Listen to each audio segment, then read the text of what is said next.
Il vivait seul depuis 8 ans, ne parlant qu'à ses chevaux et au vent, mais lorsque 10 femmes apaches apparurent à sa porte cette nuit-là, suppliant qu'on leur accorde refuge, Tobias Redmond dut faire face au choix le plus difficile de sa vie, car les hommes qui les pourchassaient étaient déjà assez proches pour sentir la fumée qui s'échappait de sa cheminée. La pluie martelait les volets en bois comme des balles, chaque goutte rappelant pourquoi les gens honnêtes restaient chez eux lorsque la nature se déchaînait.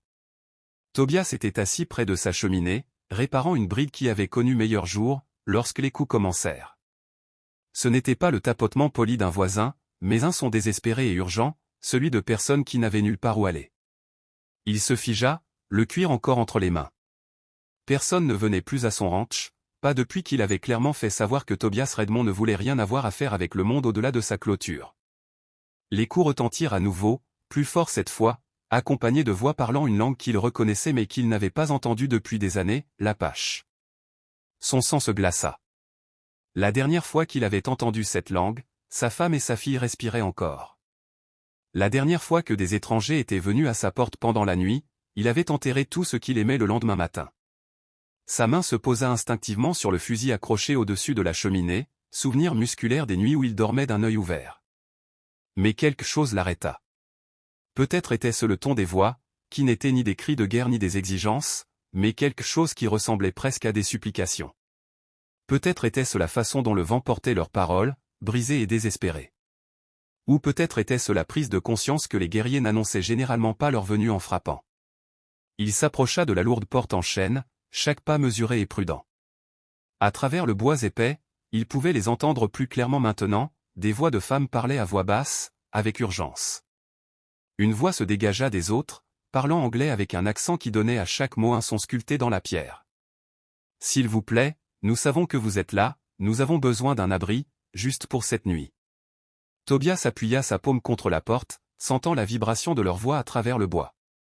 8 ans de solitude lui avaient appris à se fier à son instinct, et à cet instant, tous ses instincts lui criaient le danger, non pas venant des femmes elles-mêmes, mais de ceux qui les avaient poussées à sa porte au milieu d'une tempête qui pouvait tuer un homme en quelques minutes.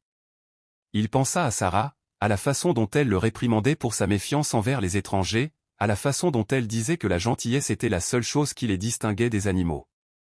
Mais Sarah était morte, et la gentillesse était morte avec elle, un matin où il avait fait confiance aux mauvaises personnes. La voix se rapprochait maintenant de la porte, comme si la personne qui parlait avait appuyé son visage contre le bois. « Ils arrivent. Si vous ne nous aidez pas, nous allons mourir ici, et quand ils trouveront nos corps devant votre porte, vous mourrez aussi. » La main de Tobias resta suspendue au-dessus de la barre de fer qui sécurisait sa porte.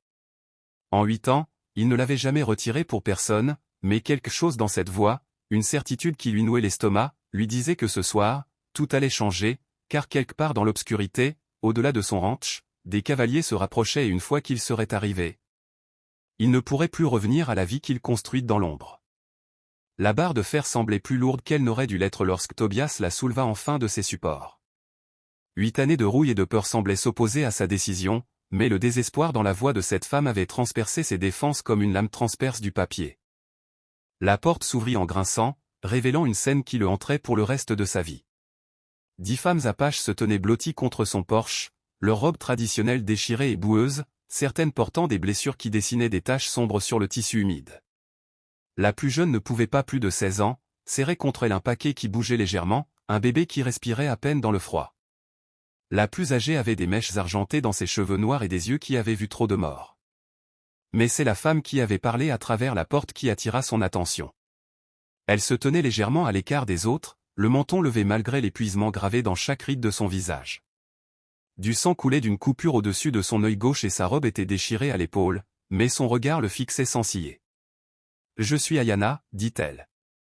Anglais prudent mais clair, ce sont mes sœurs, mes filles, mon peuple, nous courons depuis 3 jours. Tobias ouvrit la bouche pour parler puis la referma. Des questions envahissaient son esprit. D'où venait-elle? Pourquoi était-elle seule? Quel genre d'homme les poursuivait? Mais la vue des lèvres pâles du bébé l'empêcha de parler. Certaines choses importaient plus que les réponses. Entrez, s'entendit-il dire en s'écartant rapidement de la porte. Elles se déplacèrent comme des ombres, passant devant lui pour entrer dans la chaleur de sa pièce principale. Tobias avait oublié à quel point sa maison semblait petite lorsqu'elle était occupée par d'autres personnes. Pendant 8 ans, elle avait été sa forteresse, son refuge contre un monde qui lui avait tout pris. À présent, elle semblait rétrécir autour de ces femmes qui apportaient avec elles l'odeur de la pluie, de la peur et autre chose, l'odeur métallique du sang qui n'était pas entièrement le leur. Ayanna fut la dernière à entrer et, en passant devant lui, elle parla d'une voix à peine plus forte qu'un murmure, « Les soldats qui nous traquent ne sont pas loin derrière, peut-être 1 heure, peut-être moins. Ils n'arrêteront pas tant que nous ne serons pas tous morts. » Tobias ferma la porte et remit le verrou en place, sachant que cela ne servirait probablement à rien maintenant que son sanctuaire avait été violé, non par la force, mais par choix, et qu'il y aurait des conséquences, comme toujours. C'est pourquoi il demanda en se tournant vers Ayanna, « Pourquoi vous pourchasse ?» Ses yeux sombres rencontrèrent les siens et il y vit une douleur familière, le regard de quelqu'un qui avait tout perdu et qui avait survécu pour le raconter. Parce que nous avons fui au lieu de mourir en silence. Parce que nous avons choisi de vivre alors qu'ils s'attendaient à ce que nous acceptions la mort. Parce que certains d'entre nous se sont battus quand ils ont brûlé notre village et tué nos hommes. Le bébé dans les bras de la jeune femme poussa un faible gémissement et Ayanna serra les mâchoires. Et parce qu'un de leurs officiers ne verra pas de deuil si nous vivons pour raconter ce qu'il a fait à ma plus jeune sœur. Tobias sentit quelque chose de froid s'installer dans son estomac. Il avait connu des soldats comme ça, des hommes qui portaient des uniformes mais avaient oublié ce que signifiait l'honneur, des hommes qui prenaient ce qu'ils voulaient et tuaient quiconque pouvait en parler plus tard. « Combien viennent ?» demanda-t-il. 8, peut-être 10. Dirigé par un capitaine nommé Morrison, il traquait les villages apaches depuis des mois, prétendant que nous étions hostiles, mais son véritable ennemi était quiconque pouvait révéler quel genre d'homme il était vraiment. Tobias se dirigea vers la fenêtre et regarda à travers une fente dans les volets l'obscurité balayée par la tempête au-delà de sa clôture. Il ne voyait rien bouger, mais cela ne voulait pas dire grand-chose. Les tueurs professionnels savaient comment se déplacer sans être vus, surtout lorsqu'ils pensaient que leur proie était piégée. Il se retourna vers les femmes qui étaient maintenant regroupées près de sa cheminée, certaines soignaient leurs blessures tandis que d'autres réconfortaient la plus jeune d'entre elles.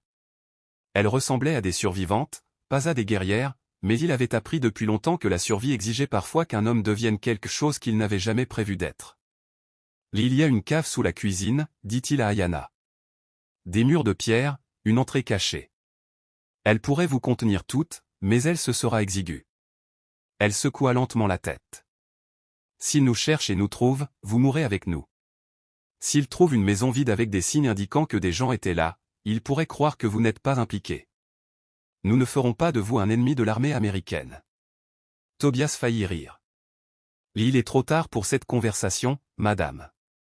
Je suis devenu leur ennemi le jour où j'ai décidé de survivre à ce qu'ils ont fait à ma famille. La seule question maintenant est de savoir si nous fuyons ou si nous leur faisons payer leur venue ici. » Quelque chose clignota dans les yeux d'Ayanna, de la surprise, de la reconnaissance, peut-être même de l'espoir. Dehors, la tempête commençait à s'affaiblir, et avec elle, la couverture qui les avait protégés jusqu'à présent. Car au loin, à peine audible par-dessus le vent mourant, se fit entendre le bruit de chevaux avançant dans la boue et les voix basses d'hommes qui pensaient avoir acculé leur proie. Le bruit des chevaux qui approchaient transperça la tempête comme une condamnation à mort. Tobias se déplaça avec l'efficacité d'un homme qui avait survécu en anticipant 3 coups à l'avance, saisissant son fusil et une boîte de munitions dans le placard mais lorsqu'il se retourna vers les femmes, il vit quelque chose qui le stoppa net. Ayanna n'était plus la réfugiée désespérée qui avait supplié à sa porte. Elle se tenait différemment maintenant, le dos droit et imposant, et dans ses mains. C'était un couteau qui brillait plus que la lumière du feu. Les autres femmes s'étaient également transformées. Certaines brandissaient des armes qu'elles avaient cachées sous leurs robes déchirées, d'autres se positionnaient avec l'aisance de personnes qui avaient déjà combattu.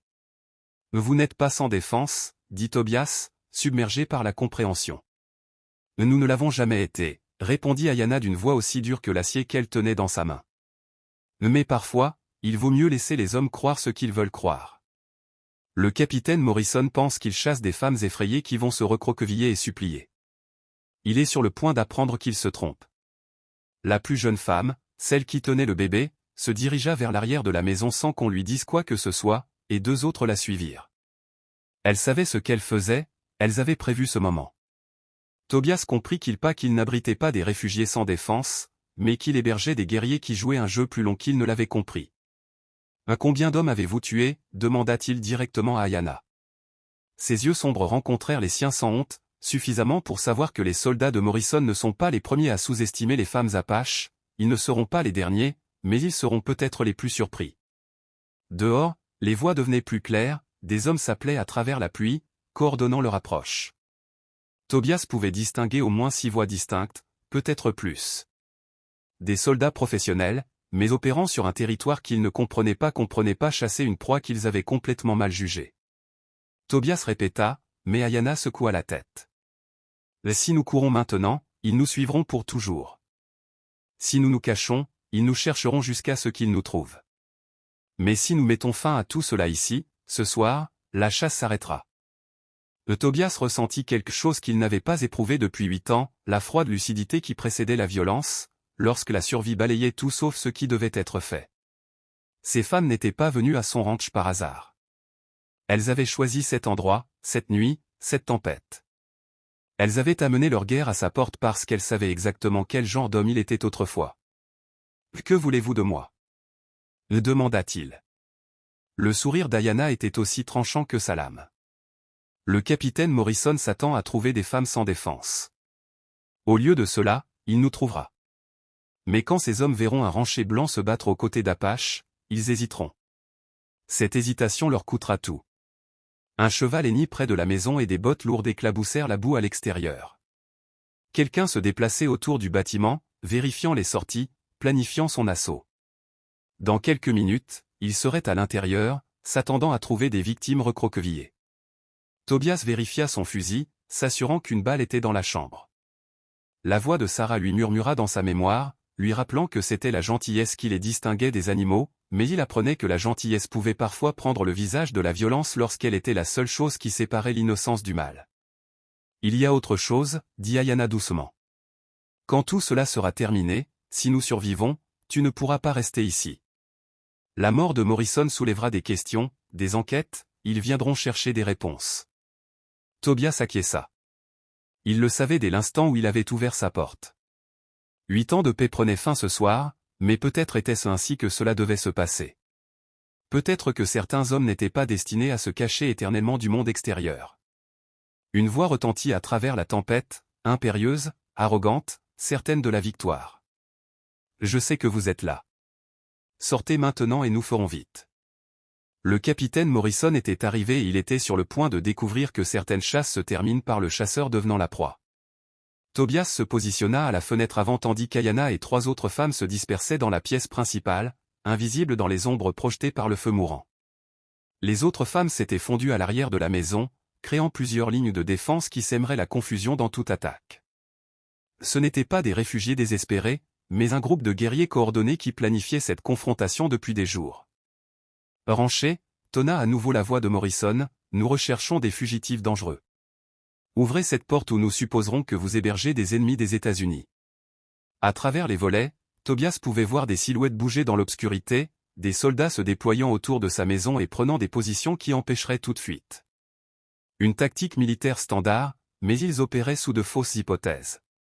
Ils pensaient qu'ils étaient entourant une cabane remplie de femmes effrayées et peut-être d'un éleveur compatissant. Ayana apparut à ses côtés, se déplaçant si silencieusement qu'il ne l'entendit pas approcher. Celle près de la grange, murmura-t-elle, c'est le sergent Blake. Il était là quand ils ont tué mon mari. Celui près de votre puits, c'est le caporalet. Il a maintenu ma sœur au sol pendant que Morrison, pas fini sa phrase. Elle n'avait pas besoin de le faire. Tobias sentit quelque chose de sombre et de familier monter dans sa poitrine, la même rage froide qu'il avait soutenue pendant 8 ans d'isolement. Ce n'étaient plus des soldats, c'étaient des prédateurs en uniforme, et les prédateurs ne comprenaient qu'un seul langage. « Ah, comment voulez-vous procéder » demanda-t-il. Morrison passera par la porte d'entrée, comme d'habitude. Il veut voir la peur dans les yeux de ses victimes. Ces hommes passeront par l'arrière et les côtés, mais ils s'attendent à trouver des femmes trop effrayées pour se battre et un éleveur trop terrifié pour résister. Elle lui tendit un petit miroir poli pour briller. « Quand tu verras le signal, prends Morrison, nous nous occuperons du reste. » Tobias s'apprêtait à demander quel signal, lorsqu'une nouvelle voix fendit la tempête, jeune et incertaine, rien à voir avec les ordres sévères qu'ils entendaient. « Capitaine, monsieur, nous devrions peut-être simplement fouiller les lieux et passer à autre chose. Ce n'est peut-être qu'un vieux rancher qui attend que la tempête passe. » Le rire de Morrison était sinistre. « Soldat Wilson, ces traces mènent directement à cette porte. » 10 femmes se déplaçant rapidement, blessées à au moins 3 endroits. Elles sont là-dedans, tout comme ceux qui sont assez stupides pour les aider. On fait ça selon les règles. Mes règles. Tobias entendit le bruit caractéristique des fusils qu'on préparait, les sécurités qui s'enclenchaient. Quoi qu'il allait se passer, ça se passait maintenant. Si vous étiez Tobias, que feriez-vous? Ouvrir la porte et essayer de négocier avec des hommes qui avaient déjà décidé de tuer tout le monde à l'intérieur, ou faire confiance à ces femmes apaches qui avaient transformé son sanctuaire en champ de bataille? Dites-le-moi dans les commentaires, j'ai besoin de savoir quel camp vous choisissez, car ce que Tobias allait décider déterminerait si la justice ou le meurtre régnerait cette nuit-là. Il fit son choix. La porte d'entrée explosa vers l'intérieur lorsque Morrison la défonça d'un coup de pied, son fusil levé et prêt à tirer, mais au lieu de trouver des femmes recroquevillées, il se retrouva face au canon du Winchester de Tobias. Pendant une fraction de seconde, la confusion se lut sur le visage du capitaine. Ce n'était pas comme ça que ça devait se passer. Cette seconde d'hésitation était tout ce dont Ayanna avait besoin. Le miroir reflétait la lumière du feu, envoyant un signal aux positions réparties dans toute la maison.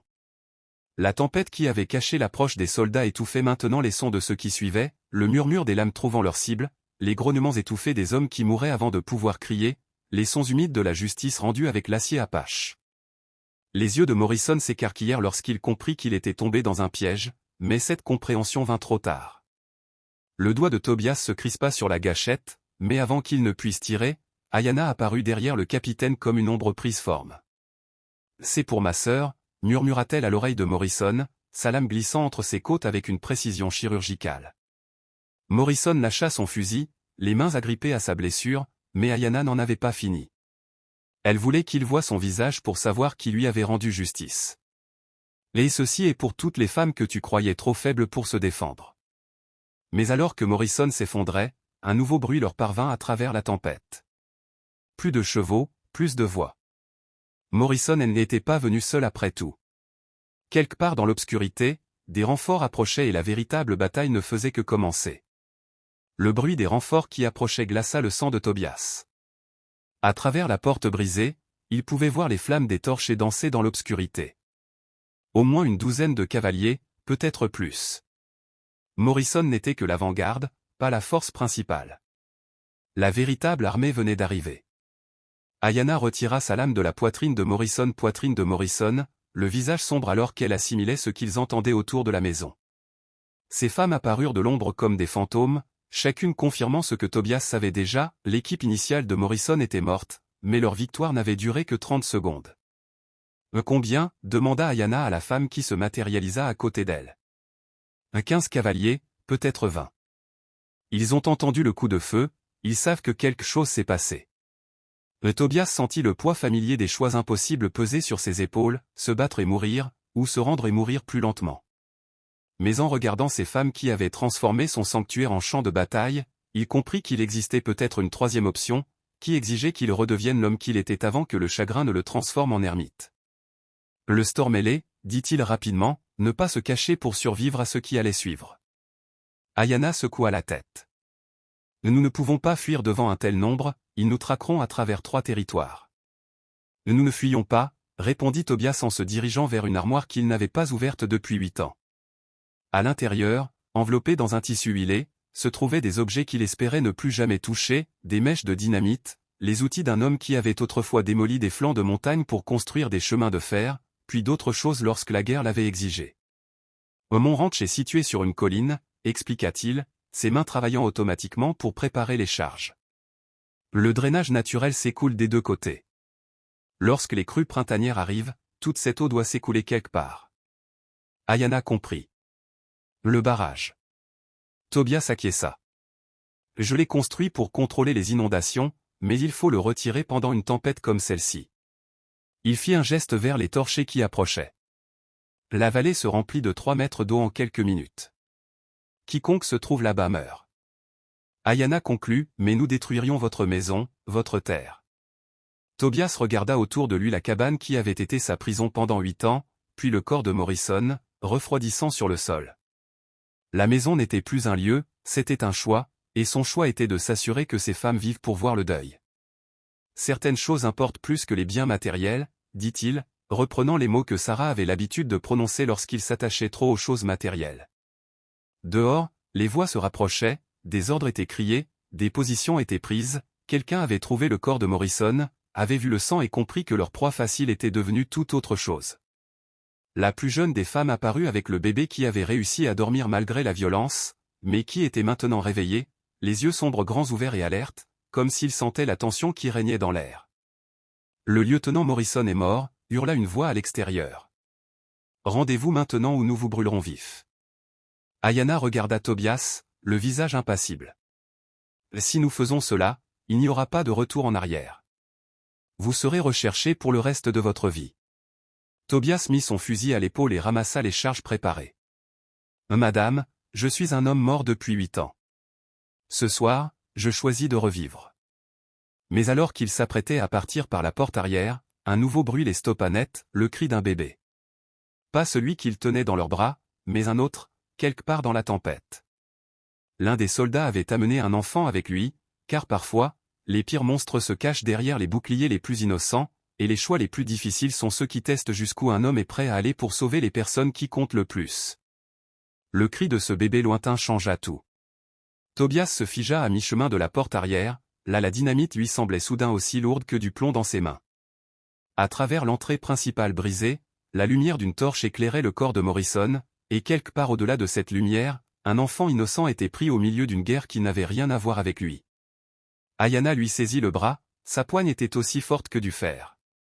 Cela pouvait être un piège, les soldats avaient déjà utilisé ce genre de choses auparavant, mais Tobias secoua la tête. Il avait entendu trop de cris réels dans sa vie pour se méprendre sur la terreur authentique dans cette petite voix. Quelqu'un là-bas, probablement l'un des hommes de Morrison, avait amené son propre enfant dans ce qu'il pensait être une simple mission meurtrière. Maintenant, cet enfant était sur le point de payer pour les péchés de son père. « On ne peut pas faire sauter le barrage, dit-il doucement, pas avec un bébé là-dessous. Alors on mourra tous. » L'une des autres femmes siffla, « La vie de ma fille compte autant que celle-là. » Elle avait raison, et Tobias le savait, mais certaines limites, une fois franchies, changeaient un homme à jamais. Il marchait sur le fil de cette ligne depuis 8 ans et ce soir, soit il reculait, soit il tombait complètement. Il y a un autre moyen, dit-il en posant les explosifs. Le plus difficile, plus dangereux, mais ça permet à tout le monde de respirer. Les yeux d'Ayanna se plissèrent. Dis-moi. On leur fait croire qu'on est piégé, on les rend trop confiants, ils envoient des hommes pour nous débusquer tandis que les autres restent en arrière avec le chevau, et il fit une pause, et celui qui a amené ce bébé nous laisse en infériorité numérique, 3 contre 1, dans un combat équitable, oui. Mais ce ne sera pas équitable. Tobias se dirigea vers une autre armoire, celle-ci contenant des objets destinés à un autre type de guerre, des pointes en fer conçues pour estropier les chevaux. Des fils-pièges qui pouvaient briser le cou d'un homme dans l'obscurité, des pièges à ours qui n'avaient jamais vu d'ours mais avaient goûté à la chair humaine pendant la guerre il y a 8 ans. J'ai transformé cet endroit en forteresse parce que j'avais peur de mourir. Ce soir, nous allons utiliser ces défenses pour nous assurer que d'autres personnes survivent. À l'extérieur, les voix s'organisaient, quelqu'un prenait le commandement, probablement Morrison. Les ordres étaient donnés, les positions assignées. Ils avaient des effectifs et un entraînement, mais ils opéraient dans l'obscurité, sur un terrain que Tobias connaissait comme sa poche. Comment les diviser, demanda Ayanna. Nous leur donnons ce qu'ils attendent, une dernière barricade. Nous faisons du bruit pour leur faire croire que nous sommes acculés et désespérés. La moitié de leur force viendra nous chercher, l'autre moitié restera en arrière pour sécuriser la route de retraite. Puis Tobias sourit, et ce n'était pas une expression agréable. Ensuite, nous leur montrerons la différence entre chasser des femmes effrayées et combattre des gens qui n'ont plus rien à perdre. Le plan était simple, brutal et complètement fou. Ayanna et 4 femmes créeraient une diversion à l'avant de la maison en faisant suffisamment de bruit pour attirer l'équipe d'assaut. Pendant ce temps, Tobias et les autres femmes feraient le tour du terrain que lui seul connaissait, ciblant les forces de réserve et, avec un peu de chance, mettant le bébé en sécurité. Si cela tourne mal, dit Ayanna alors qu'ils se préparaient à se séparer, la mort de Morrison, cela ne servira à rien. Ils nous dépeindront comme des meurtriers sauvages et utiliseront nos corps pour justifier 10 autres raids. Et si nous ne faisons rien, répondit Tobias, ce bébé mourra pour les crimes de son père et vous mourrez toutes pour avoir voulu vivre. Parfois, le seul choix possible est entre le mauvais et le pire. Si vous aimez l'histoire, abonnez-vous à la chaîne. Les pleurs du bébé se firent entendre à nouveau, plus faibles cette fois, et Tobias sentit le temps lui filer entre les doigts. Chaque seconde de retard était une seconde de plus qui rapprochait l'enfant de la mort, un moment de plus qui le hanterait s'il survivait à cette nuit. Allez-y, murmura-t-il alors qu'Ayana et son équipe prenaient position devant la maison. Tobias conduisit les autres dans la tempête par sa porte arrière. La pluie était moins forte maintenant, mais le sol était traître et une seule erreur alerterait les soldats de leur manœuvre de contournement. Mais alors qu'ils rampaient dans l'obscurité vers le bruit des chevaux et des voix étouffées, Tobias réalisa qu'il avait commis une grave erreur de jugement. Le bébé n'était pas avec la force de réserve, il était beaucoup plus près de la maison, quelque part entre les deux groupes, ce qui signifiait que pour sauver l'enfant, il faudrait marcher directement dans la ligne de tir. Les cris du bébé venaient d'un chariot situé entre la maison et le camp principal des soldats. Alors que Tobias s'approchait à tâtons dans la boue et l'obscurité, il distingua la silhouette d'un chariot de ravitaillement militaire et, à côté, une femme penchée sur quelque chose de petit et de mobile. Ce n'était pas la femme d'un soldat, cette femme portait les vêtements grossiers d'une suiveuse de camp, probablement une laresse ou une cuisinière qui avait été contrainte d'emmener son enfant dans ce qui aurait dû être une simple mission. Tobias fit signe aux femmes apaches qui l'accompagnaient de rester en place pendant qu'il s'approchait sous la pluie. Il pouvait entendre les chuchotements désespérés de la femme qui tentait de calmer le nourrisson en pleurs. Elle était prise au piège entre deux forces sur le point d'entrer en collision, sans aucun endroit où s'enfuir et aucun moyen de protéger son enfant de ce qui allait arriver.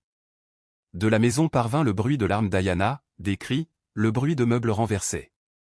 Cela fonctionnait. Dans l'obscurité, Tobias pouvait voir des soldats se diriger vers la maison, laissant la zone de ravitaillement légèrement gardée, mais, légèrement, signifiait tout de même 3 hommes armés prêts à tirer sur tout ce qui bougeait. Il prit sa décision. Sortant de sa cachette, Tobias se dirigea directement vers le chariot, son fusil baissé mais prêt à tirer. Le garde le plus proche le repéra immédiatement et leva son arme, mais Tobias cria d'une voix calme et autoritaire, « Du calme, soldat, le lieutenant Morrison m'a envoyé pour mettre les civils en sécurité. » Ce mensonge lui fit gagner de précieuses secondes dans l'obscurité et le chaos, vêtu de son manteau sombre, il pouvait passer pour un militaire à distance. Lorsque le garde s'aperçut de son erreur, Tobias était déjà assez près pour que ses cris attirent l'attention, ce qu'aucun d'eux ne souhaitait. « Vous n'êtes pas de l'armée, » dit le soldat, mais sa voix trahissait davantage l'incertitude que l'inquiétude.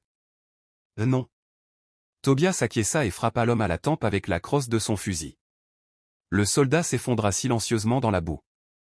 La femme avec le bébé leva les yeux alors que Tobias s'approchait, la terreur brillant dans ses yeux. Elle était plus jeune qu'il ne l'avait imaginé, peut-être 19 ans, avec le regard vide de quelqu'un qui avait connu trop de difficultés pour son âge. « S'il vous plaît, » murmura-t-elle, « ne faites pas de mal à mon bébé, elle n'a rien fait de mal. »« Vous non plus, » répondit Tobias calmement. « Comment vous appelez-vous ? » Marie. Marie Hendricks. Je cuisine pour les hommes, je fais leur lessive. Le capitaine Morrison a dit que ce serait sans danger, qu'on allait juste arrêter des femmes qui avaient volé des chevaux. Tobias sentit la colère monter en lui. Morrison avait menti à ses propres hommes, transformant une cuisinière et son bébé en complices involontaires d'un meurtre. Même mort, cet homme continuait de détruire des vies. Marie, je vais vous sortir de là, mais vous devez faire exactement ce que je vous dis. Vous pouvez le faire ? Elle acquiesça frénétiquement en serrant son bébé contre elle. Il va y avoir d'autres coups de feu dans une minute. Quand ça commencera, cours vers ce bosquet et continue de courir jusqu'à ce que tu n'entendes plus les coups de feu.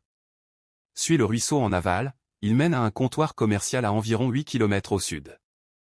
Dis-leur que Tobias Redmond t'envoie. Et toi, demanda-t-elle avant que Tobias n'ait le temps de répondre. Les gardes restants l'aperçurent.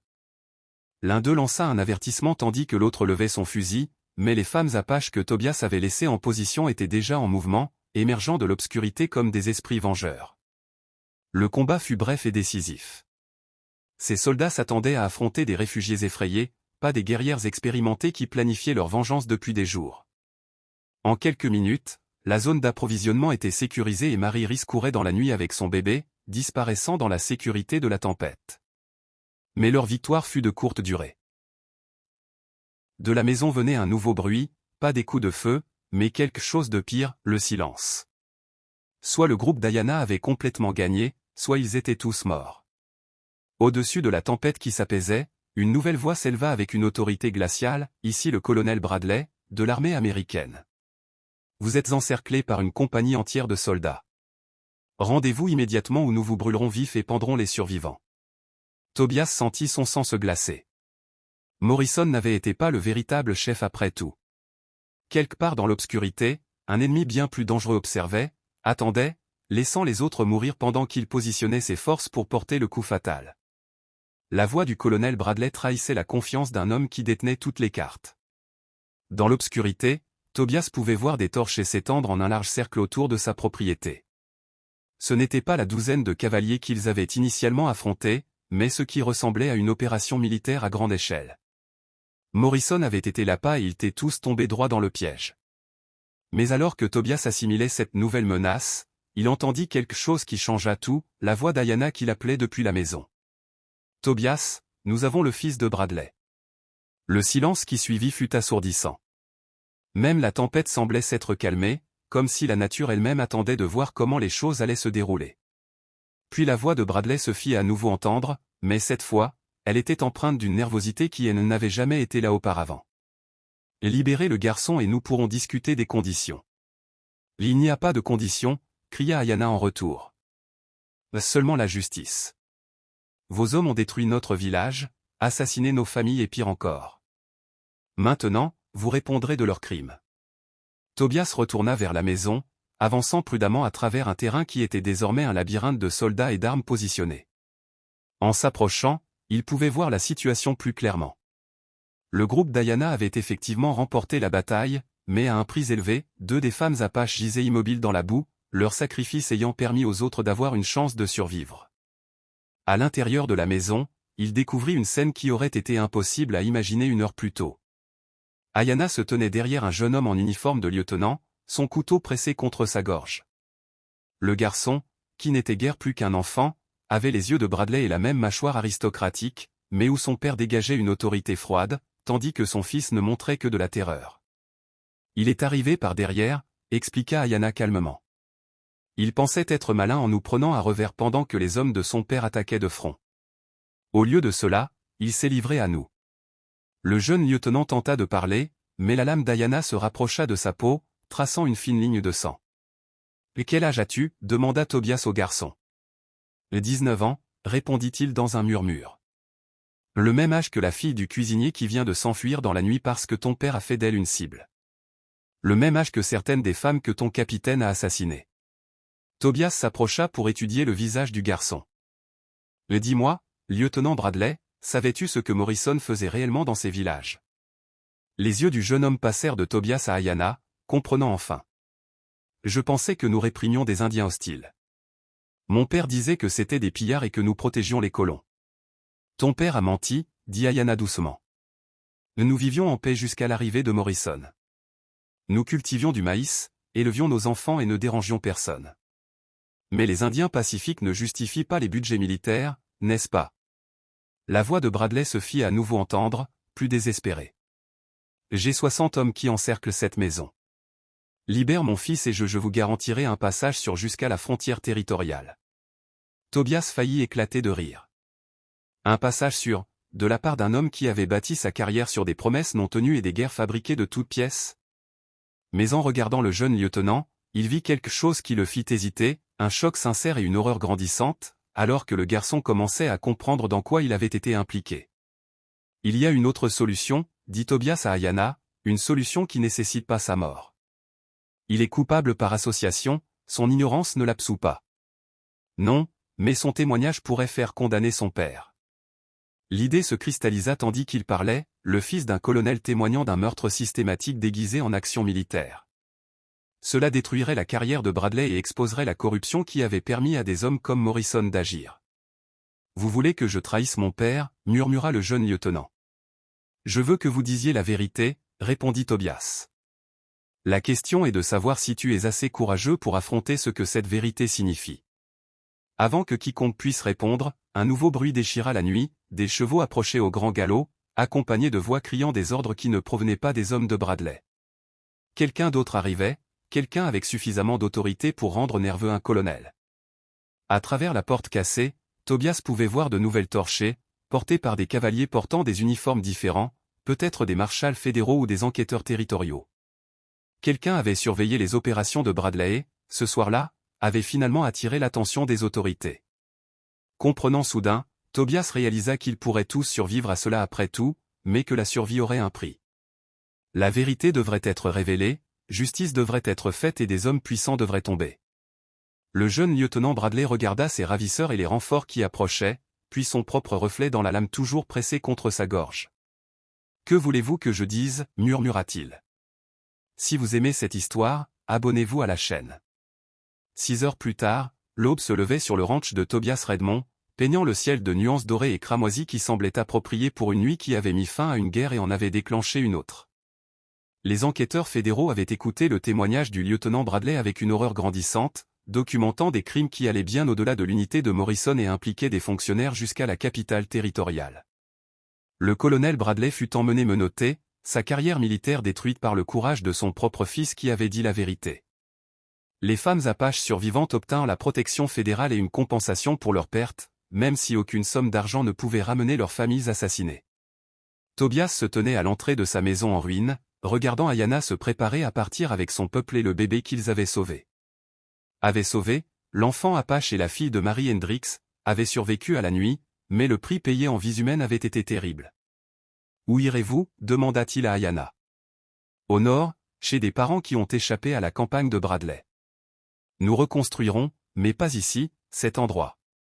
Elle retient trop de sang maintenant. » Elle s'arrêta pour étudier son visage. « Et toi ? Ta maison est détruite, ta solitude a pris fin. L'homme qui vivait seul depuis 8 ans est mort cette nuit. » Tobias acquiesça. Elle avait raison. L'ermite qui s'était caché du monde avait disparu, remplacé par quelqu'un qui se souvenait que certaines choses valaient la peine de se battre, de mourir, de vivre. « Je pense que je vais partir vers l'ouest, » dit-il. « Trouver un endroit qui a besoin d'un homme qui sait construire des choses et qui n'a pas peur de les défendre. » Ayanna sourit, le premier sourire sincère qu'il lui ait vu. Cette cuisinière, Marie Andry, elle aura besoin de protection jusqu'à ce qu'elle rejoigne sa famille à Denver. La route est dangereuse pour une femme seule avec un bébé. Tobias comprit que sa première action en tant qu'homme renaissant ne serait pas de courir vers une nouvelle vie, mais de s'assurer que les autres atteignent la leur en toute sécurité. Alors que les femmes apaches chevauchaient vers le nord, vers l'espoir, et que Tobias se préparait à chevaucher vers l'ouest, vers la rédemption, le soleil montait dans le ciel au-dessus d'un ranch qui avait vu trop de morts et juste assez de justice. Parfois, la fin d'une histoire n'était que le début d'une autre, et parfois, un homme qui pensait en avoir fini avec la vie découvrait qu'il ne faisait que commencer. Des années plus tard, les voyageurs raconteraient l'histoire de la nuit où 10 femmes apaches et un rancher solitaire avaient affronté une armée et gagné. Mais ceux qui l'avaient vécu savaient que la vérité était à la fois plus simple et plus complexe. Parfois, le choix le plus difficile n'est pas entre le bien et le mal, mais entre rester en sécurité et rester humain. Et parfois, lorsque le choix est crucial, être humain est la seule chose qui compte vraiment. Cliquez maintenant sur la vidéo à l'écran pour écouter une histoire encore meilleure que celle-ci, avec un rebondissement si puissant que vous ne l'oublierez pas de sitôt. Cliquez sur la vidéo.